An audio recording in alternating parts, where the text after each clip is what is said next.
the biggest panic, the biggest damage that we are seeing from the Ukraine war, outside of Ukraine, obviously, is in China.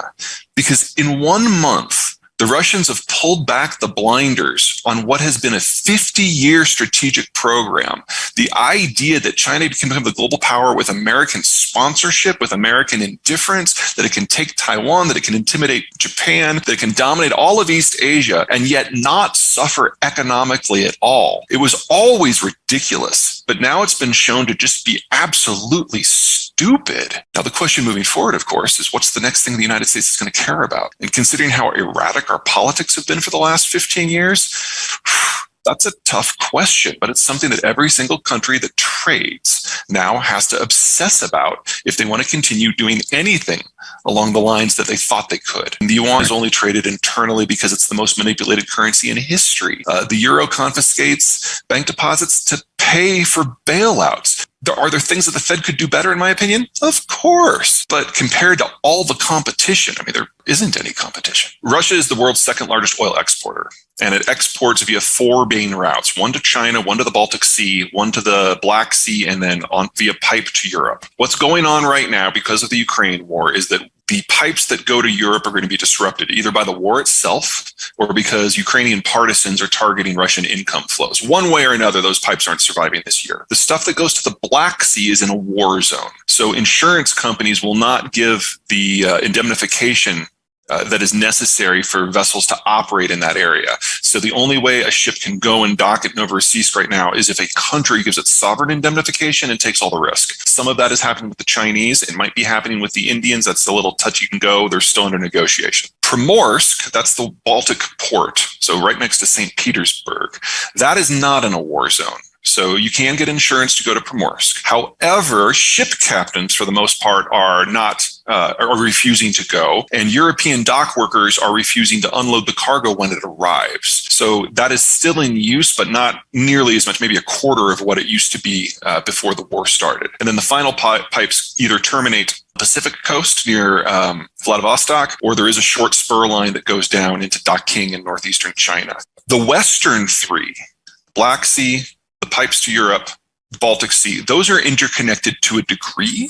So if there's a problem at one port or on one pipe, they can redirect some, less than a third, but some of the crude to other places. It is completely disconnected from the eastern pipes that go to China and Japan. So if all the stuff in the west is shut down, which is what I think is going to happen, none of it can go east.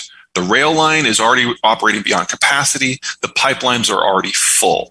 You would have to build a fundamentally new infrastructure from the fields in northwest Siberia to Chinese population centers. That is greater than the distance from Miami to Anchorage, most of which is through virgin territory that is very rugged. That's a 10-year program, minimum, even with the Chinese building it. So one way or another, we are looking at those western flows, which add up to 4 to 5 million barrels a day, going offline. There's still about 1.5 million barrels refined product that might go out, but most of that is going out via rail. So that'll be a little trickier to disrupt. I figure the Europeans can maybe disrupt half of that if they really want to. But we're looking at the single largest removal of crude from the market ever. And in proportional terms, it's going to have a shock somewhat similar to World War II. And that assumes that there are no downstream effects anywhere. Because we have insurance companies not doing it, shipping companies not doing it, dock workers not doing it, and now Halliburton, Baker Hughes, and Schlumberger have pulled out, and they do the technical work that makes a lot of this possible. All the super majors are gone. We even have a couple of major projects out in Sakhalin that are probably just going to die because the Russians can't make those projects work by themselves. Most of the oil and gas out of that goes to China. So we're actually looking at an environment where the Chinese see reduced flows rather than increased, as Russia is just melon scooped out of the market. I would say there are 2 kind of main threads here. The first one is at the end of World War II, the Americans changed how the world worked. We created free trade and globalization and told everyone that they could participate in any market anywhere without military escort. They could access our market if in exchange they formed an alliance with us against the Soviets. We bought an alliance, and we guaranteed as part of that alliance their energy flows. So the primary reason that the U.S. has been so bogged down in the Middle East for so long was because we had to in order to keep our alliance fueled. If the Middle East would have gone offline, the European alliance would have shattered and the Soviets would have walked away with Europe. That was the logic. Post-Cold War, we kept holding up the ceiling. We kept up our end of the deal, but there was no boogeyman. So people went their own ways. And in many times, that meant that they started signing deals with the Russians. It's kind of thread one.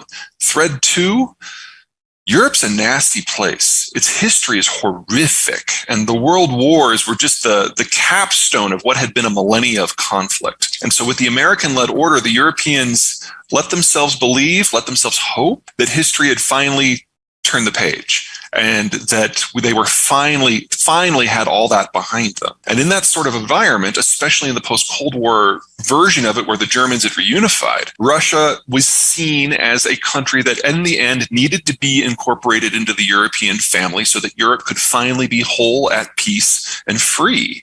It didn't work. And so we're dealing with a lot of shattered dreams in Europe right now, right alongside with the war, because a lot of people's guiding ideology and hopes for the future died on February 22nd when the Russians moved in the tanks. And so one of the reasons I think that the European response has been so vitriolic is that they're not just disappointed here. They feel betrayed, that their whole idea of what could happen isn't going to happen anymore. And in their mind, it's very clear who's at fault. The last time the Russians interfered with exports from the former Soviet Union, it was 2010. And they had had a bad harvest and a drought and a lot of fires in Western Siberia where they grow a fair amount of their wheat. So they blocked exports for a couple of months. That drove global wheat prices up by a factor of 2. Remember, food, especially base commodities like wheat, have inelastic demand. So it doesn't take much of a disruption in supply to make prices go bonkers.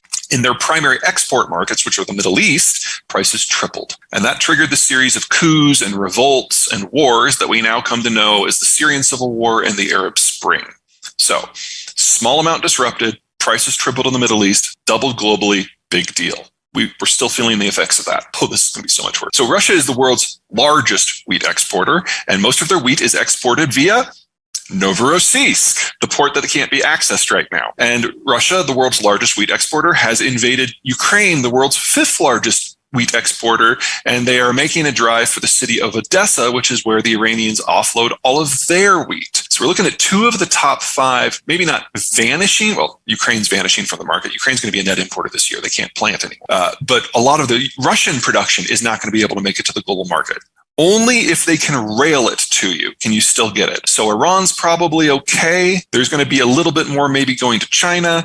And that's everybody.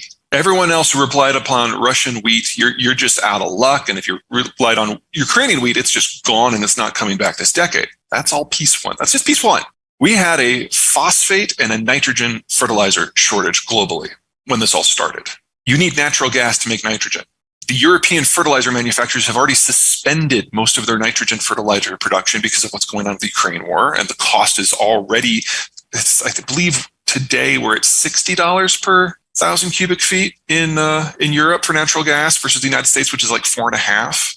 So, there's no way you can be viable making nitrogen at that prices, and that's without sanctions. And 40% of the world's potash comes from either Russia or Belarus. So we now also have a potash shortage because they can't get that to market. So all 3 of the primary components that go into all fertilizers are in shortage globally. It takes a minimum of 3 years to build out the physical infrastructure to bring a new phosphate a new phosphate or nitrogen facility online, and probably closer to 10 years to get the mine and the mill situation in place for potash. So this isn't a 1-year issue. This is a multi-year issue. And we're going to have a lot of countries around the world, particularly on the poorer side, that just aren't going to be able to use fertilizer this year, which means their yields will crash.